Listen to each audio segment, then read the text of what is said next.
2024 সালে সড়ক দুর্ঘটনায় ৮,৫৪৩ জন নিহত, ১২,৬০৮ জন আহত হয়েছে। সকালে এক প্রতিবেদন প্রকাশ করে এ তথ্য তুলে ধরে বাংলাদেশ যাত্রী কল্যাণ সমিতি, যেখানে বলা হয় 2023 সালের তুলনায় 2024 সালে সড়ক দুর্ঘটনা বেড়েছে ১.৫৪%। কোনো জবাবদিহিতা না থাকায় কমছে না সড়ক দুর্ঘটনায় মৃত্যুর মিছিল। সকালে ঢাকা রিপোর্টার্স ইউনিটিতে 2024 সালে সড়ক দুর্ঘটনার প্রতিবেদন প্রকাশ করতে সংবাদ সম্মেলনের আয়োজন করে বাংলাদেশ যাত্রী কল্যাণ সমিতি, যেখানে 2024 সালে সড়কে প্রাণ হারানোর চিত্র তুলে ধরে যাত্রী কল্যাণ সমিতির মহাসচিব বলেন, গত এক বছরে সড়কে প্রাণ হারানোর হার বেড়েছে। দেশের সড়ক দুর্ঘটনার ধারাবাহিক হত্যাযজ্ঞ চলছে।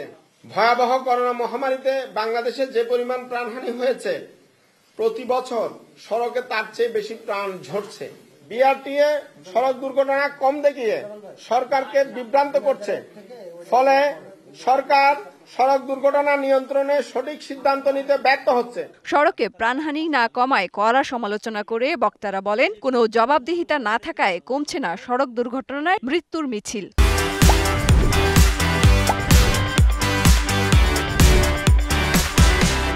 এগুলা ঘটে, আমি দুর্ঘটনাও বলি না, আমি এর আগে বলেছি এটা স্ট্রাকচারাল কিলিং, মানে একটা কাঠামোগত হত্যাকাণ্ড হচ্ছে। টোটাল 6 মাসের এই সরকারের একটা ক্যাওস।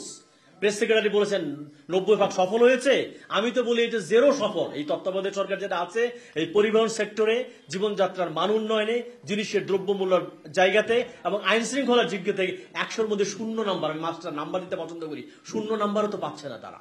গেল বছর শুধু মোটরসাইকেল দুর্ঘটনায় 2,570 জন নিহত ও 3,151 জন আহত হয়েছে, যা মোট দুর্ঘটনার 36% বেশি। মেহের মনি, ডিবিসি নিউজ, ঢাকা।